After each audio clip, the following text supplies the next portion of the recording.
બેઠક મળી જેમાં કેટલાક મહત્વના નિર્ણય લેવાયા। સૌથી મોટો નિર્ણય એ કરાયો છે કે દર્દી અને તેમના સગાઓને હોસ્પિટલ પહોંચવા ખંડેરી રેલવે સ્ટેશન વિકસાવાશે।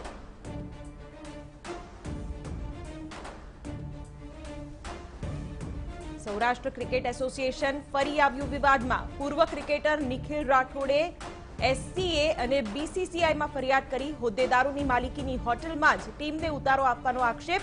ઉતારા આપીને તગડા બિલો બનાવવામાં આવ્યાનો પણ કરાયો આક્ષેપ। સૌરાષ્ટ્ર ક્રિકેટ એસોસિએશનનું સંચાલન પૂર્વ બોસના પુત્રો જ કરતા હોવાનો પણ આક્ષેપ કરાયો। હાલ સૌરાષ્ટ્ર ક્રિકેટ એસોસિએશનના પ્રમુખ જયદેવ શાહ છે। પૂર્વ ખજાનચી નીતિન રાયચુરાના પુત્ર શ્યામ રાયચુરા છે ટ્રેઝરર। આ અંગે અગાઉ પણ હાઈકોર્ટે નોટિસ કરી હતી ઇસ્યુ।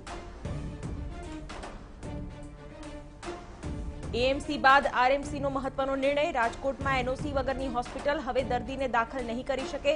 ફાયર વિભાગ દ્વારા કરવામાં આવી જાહેરાત। શહેરમાં 400થી વધારે હોસ્પિટલમાંથી માત્ર 100 પાસે એનઓસી।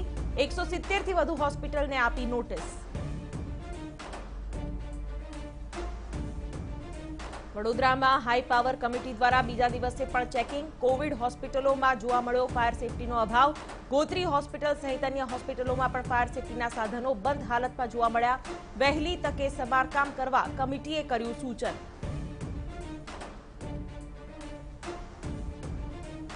વડોદરાની એસએસજી હોસ્પિટલમાં કોવિડ વોર્ડમાં આગનો કેસ। ધમણ વેન્ટિલેટરને કારણે જ આગ લાગી હોવાનો ઘટસ્ફોટ। એફએસએલની તપાસમાં થયો ખુલાસો। એફએસએલે તપાસ અધિકારીને સોંપ્યો રિપોર્ટ।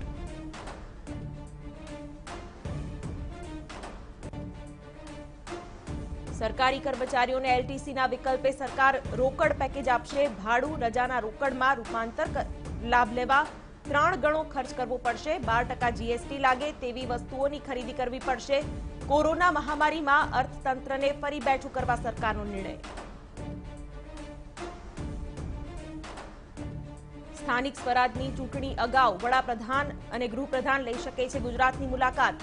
રાજ્ય સરકારના કાર્યક્રમોમાં બંને નેતાઓ હાજરી આપે તેવી શક્યતા।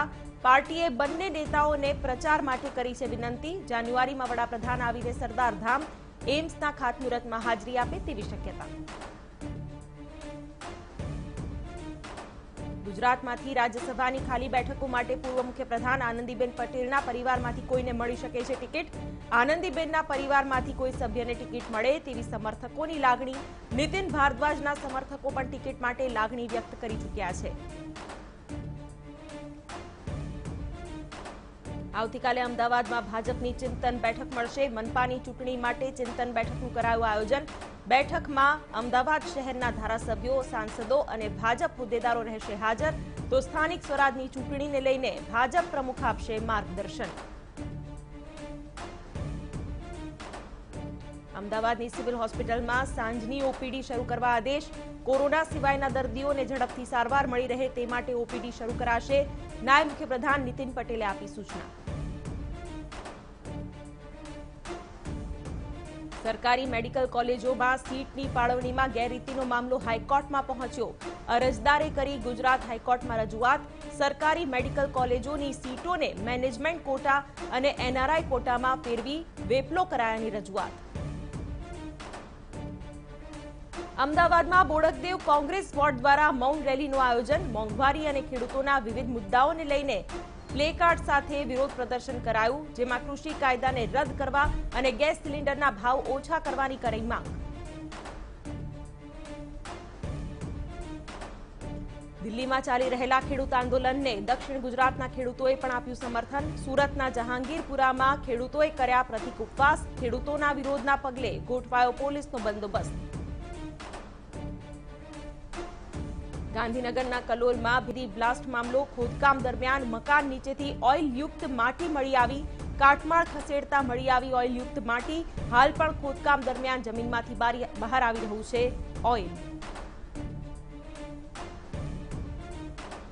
મગફળીની ખરીદીમાં ગોલમાલ થઈ હોવાના પાલ આંબલિયાના આક્ષેપ પર અન્ન અને પુરવઠા પ્રધાન જયેશ રાદડિયાએ આપ્યો જવાબ। તેમણે કહ્યું, જૂનાગઢના માળિયાહાટીનામાં 3000 બોરી મગફળીની ખરીદી થઈ। ખેડૂતોને આ તમામ બોરીના રૂપિયા મળી જશે। ખેડૂતોએ કોઈ ચિંતા કરવાની જરૂર નથી।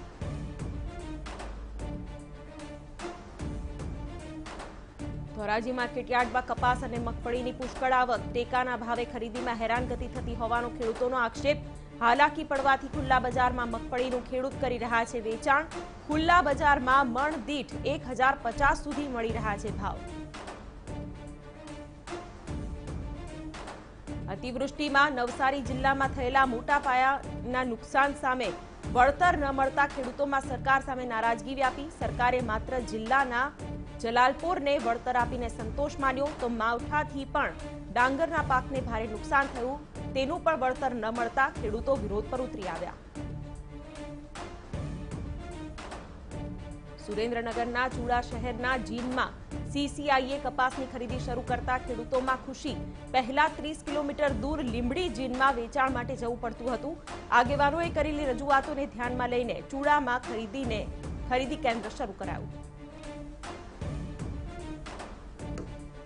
મહેસાણામાં દૂધસાગર ડેરી બોનસ પગાર કૌભાંડનો મુદ્દો, સરકારી વકીલ વિજય બારોટનું નિવેદન, પોલીસ તપાસમાં થયા નવા ખુલાસા। વિપુલ ચૌધરીએ નોઈડાના જ્વેલર્સમાં રોકાણ કર્યું હોવાની વિગતો આવી સામે। રવિ પાક માટે જૂનાગઢમાં માણાવદરના બાટવા ખારો ડેમમાંથી છોડાયું પાણી। કુતિયાણા અને માણાવદરના ખેડૂતોને મળશે સિંચાઈના પાણીનો લાભ। કુતિયાણાના ધારાસભ્ય કાંધલ જાડેજાએ 1 લાખ રૂપિયા ભરી સિંચાઈનું પાણી છોડાવ્યું। સુરેન્દ્રનગરમાં લખતર નજીક સરદાર ડેમ પર વાલ અને દરવાજા લીક થતા હોવાની કારણે હજારો લીટર પાણીનો વેડફાટ। આસપાસના ખેતરોમાં પાણી ભરાતા ખેડૂતોને મોટું નુકસાન થાય છે, ત્યારે તાત્કાલિક વાલ્વ લીક બંધ કરવા ખેડૂતોની માંગ। સુરેન્દ્રનગરમાં લીંબડીમાં પાણીની પાઇપલાઇનમાં થયું ભંગાણ। ટોકરાળા ગામ પાસેથી પસાર થતી પાણી પુરવઠાની લાઇનમાં ભંગાણ થતા અંદાજે 8 થી 10 ખેતરમાં પાણી ફરી વળ્યા। ગ્રામ્ય વિસ્તારોને પાણી પૂરું પાડતી લાઇનમાં ભંગાણ થતા ગ્રામજનોને હાલાકી। અમરેલીના બાબરામાં 1200 મિલકત ધારકોને વેરો ભરવા નગરપાલિકાએ આપી નોટિસ। 1 કરોડથી વધુ વેરો લેણાની રકમ બાકી હોવાથી પાઠવી નોટિસ। વેરો નહીં ભરે તો જરૂરી સેવાઓ બંધ કરીને જપ્તી વોરંટ સુધીની કરાશે કાર્યવાહી। રાજકોટના કોઠારિયા રોડ પર આવેલું બુધવારી બજાર બંધ કરાતા ફેરિયાઓ રોષે ભરાયા।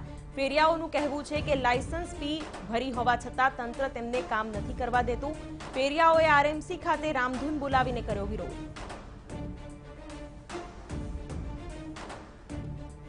અમરેલીમાં ગરણી ગામે ખેડૂતના ખેતરમાં મગફળી અને કપાસના ગોડાઉનમાં લાગી આગ। ગોડાઉનમાંથી વૃદ્ધ ખેડૂતનો મૃતદેહ પણ મળી આવ્યો। ગોડાઉન સળગાવીને ખેડૂતના હત્યા થઈ હોવાની આશંકા। સ્થાનિકોએ જાણ કરતા પોલીસ અને ફાયર વિભાગની ટીમ દોડી આવી। રાજકોટના ધોરાજીમાં દૂષિત પાણી વિતરણ કરતા સ્થાનિકોમાં રોષ। પીવાના પાણીની પાઇપલાઇનમાં ગટરનું પાણી મિક્સ થતા લોકોની હાલાકી વધી। સ્થાનિકોએ સોશિયલ મીડિયામાં કર્યો વિરોધ। જૂનાગઢ જિલ્લા સહકારી બેંકના સીઈઓ તેમજ ચેરમેનને મારી નાખવાની ધમકી મળી। બેંકના સીઈઓને મોબાઈલમાં પોરબંદરના ભીમા મોઢાએ આપી ધમકી।